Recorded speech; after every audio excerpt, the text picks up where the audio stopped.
Welcome back to the ICD1 series, and in this video we will be looking at VTP. So VTP stands for the VLAN trunking protocol, and all it does is replicate VLANs between switches. So imagine this is our 3-switch network. Instead of us having to go over to each switch and configuring VLANs on each switch individually, we can instead enable VTP on these switches, configure our VLANs on one switch, and that information will be propagated to all the other switches in our network. So you can imagine that if you have 40 or 50 switches, instead of having to go over to each switch of those 40 and 50 switches and configuring the VLANs individually, we can instead configure the VLANs on one switch, and that information will be propagated to our 40 or 50 other switches. VTP ensures that each switch has the most up-to-date version of the VLAN database, and the way it does that is by using the configuration revision number of the VLAN database. As an example, if we have a 3-switch network like before, we have switch 1, switch 2, and switch 3. We have switch 1 connects to switch 2, switch 1 connects to switch 3, and switch 2 connects to switch 3. Let's say switch 1, all these switches are running VTP, and switch 1 sends a VTP message to switch 2. Okay. How does switch 2 know that that VTP message contains more up-to-date information than the VLAN database it already has stored?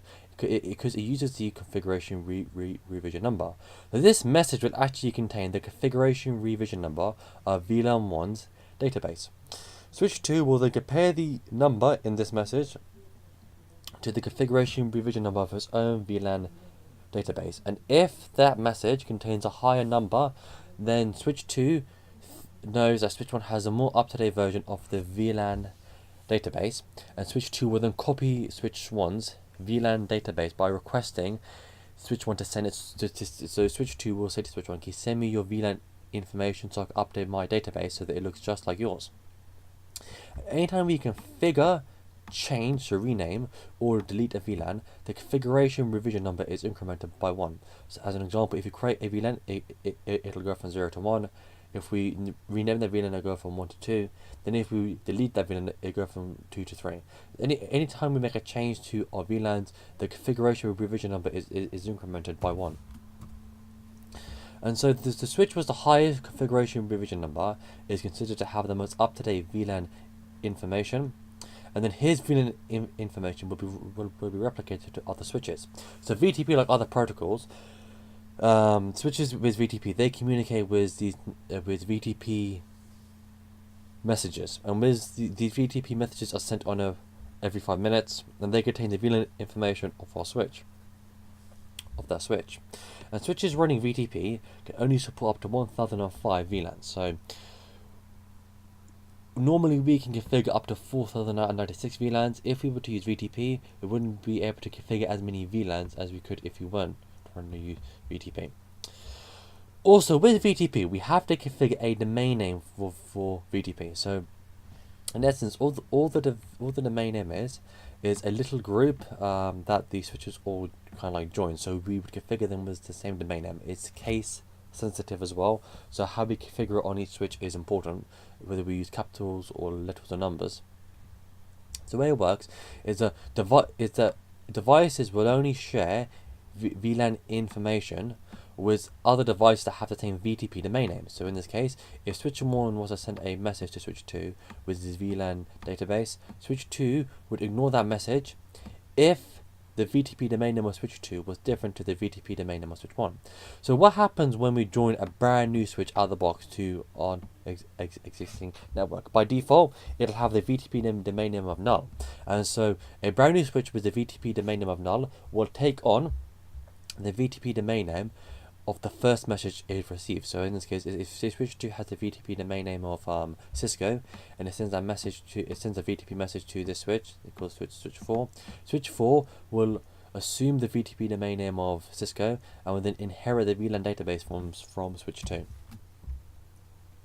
We can also configure a password with VTP for security reasons. So this ensures that our switches only exchange VLAN information with a trusted device. And again, the VTP password is case sensitive, and it must match on all routers that have to exchange VLAN information. As an example, if we have this kind of scenario again, if switch 1 was to send switch 2 a VTP message about its VLAN database, but the VTP password on switch 1 was different to the VTP password on switch 2, or if switch 1 wasn't configured with a VTP password, switch 2 wouldn't accept that VLAN information because it would see that other untrusted device. So we can add some security with VTP so that we just doesn't get a rogue device coming in and overwriting our VLAN databases with incorrect info. We also have different VTP modes. So there are 3 modes with VTP version 2: server, client, and transparent. In server mode, a VTP server can make changes to the VLAN database, but those changes will be propagated to other switches. With VTP client mode, we can't make any changes to the VLAN database, but the VTP client will accept VTP messages and will synchronize its database with the server. In transparent mode, we can create, delete, and edit VLANs, but those changes are not propagated. And the switch does not synchronize its VLAN database with other switches, but will pass on VTP messages. So again, let's draw our 3 switch scenario. In this case, let's say this is a server, this is a client, this is transparent mode. Okay, so on the server, on the VTP server, we're not only limited to one VTP server, but we can have many VTP servers in our network. But on the VTP server, we can only make changes to the VLAN database. We can only create, edit, and delete VLANs on the VTP server.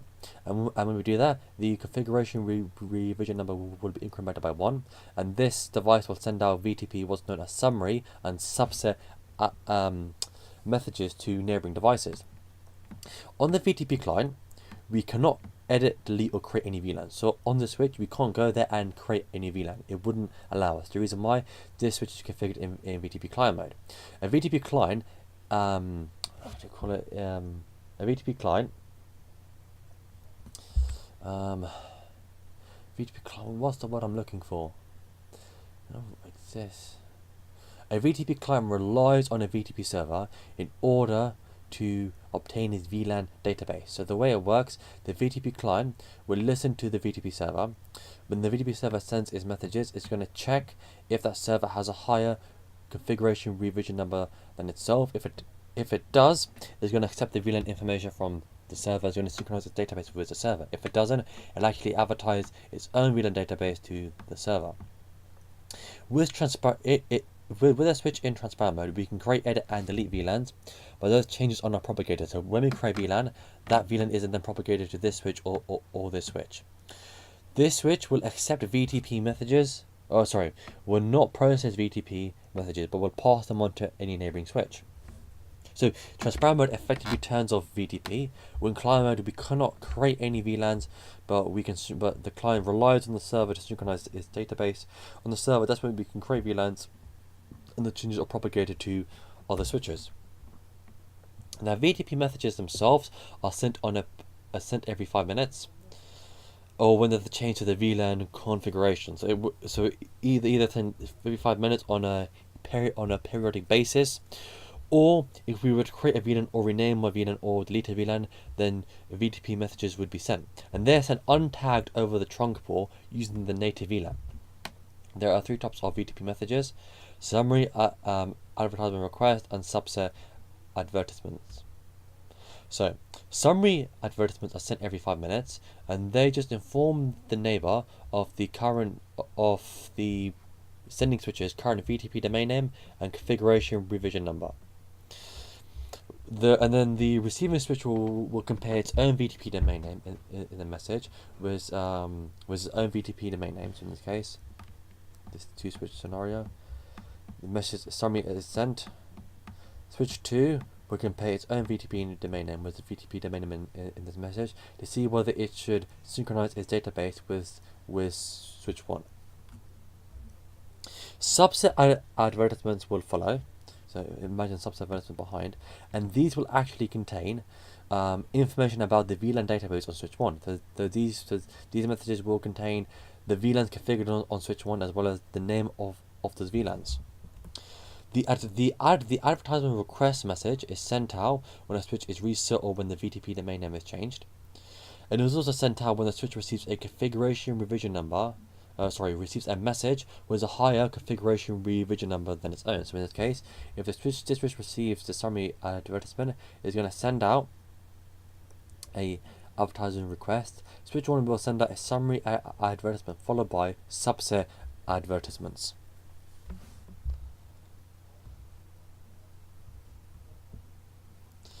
VTP pruning. So VTP pruning is used to determine which VLAN should be allowed over trunks. So again, our 3-switch scenario. So in this case, all 3 devices have the same VLAN database. Okay, let's say they have VLAN 10 and 20. Now VLAN 10 and 20 are active on this switch, but there are no ports on this switch configured for VLAN 10.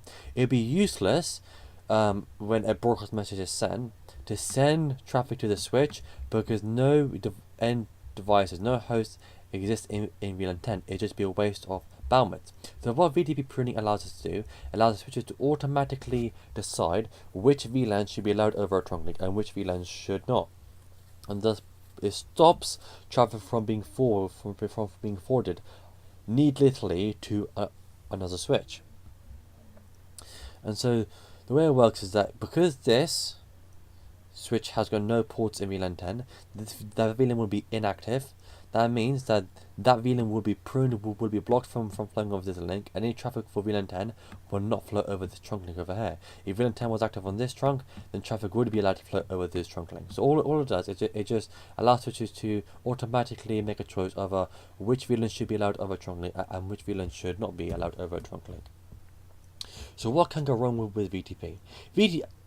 From this PowerPoint, you may think that VTP is a very good protocol to use, but it's hardly used in enterprise. And the reason why, it's very easy to accidentally override the VLAN database of a switch. Imagine this scenario. So we have our network already set up, okay, and then our network is growing and we're running out of switchboards. So we don't have a switch on hand, so we go to a practice lab, a lab that the network engineers can practice on. We take a switch from there and we plug it into our network. This very scenario would actually cause a complete network outage. If a switch has a higher configuration revision number, we know that it will overwrite the VLAN database of these switches. The problem is, it is very easy to introduce a switch with an incorrect VLAN database but has a higher configuration revision number. And one of the scenarios is when we have a practice switch. So when we have a so with VTP, when we delete the VLAN database, that doesn't reset the VTP configuration revision number. If we were to clear, so in this example, we've cleared the VLAN database on the lab switch, which has actually incremented its configuration revision number. Because it's a lab switch, it's probably had a lot of changes to the VLANs when the engineers have practiced in their labs, which means it's probably got the highest configuration revision number than these devices. It will actually go on and overwrite these devices with a blank VLAN database, which will cause a network outage because the ports would be assigned to no VLANs, and traffic wouldn't be able to flow. And so this is what can go wrong with VTP. It's very easy to introduce a switch with a higher configuration revision number than the rest of the switches, but with the incorrect VLAN database. Just by deleting the VLAN database doesn't reset the VTP configuration revision number. We would have to actually reset the VTP configuration revision number. We would have to set the VTP mode to transparent, which resets it back to 0, and then change it back to client or server. And so, because it's so easy to break your network and bring it down, this is the main reason why VTP isn't used. VTP is normally used when you're first setting up your network, and then it's recommended that you turn it off, because it's very easy for someone to plug in a switch like from a lab or something, thinking that they're being helpful to add in more ports. But because that switch actually hasn't been reset properly, the configuration number would be higher than the rest of your switches, and it'll completely overwrite the VLAN database on your switches with the correct VLAN information. So we have reached the end of this video, and we've seen the theory behind VTP. In the next video, we will be configuring VTP in our lab. I hope this has been informative for you, and I'd like to thank you for viewing.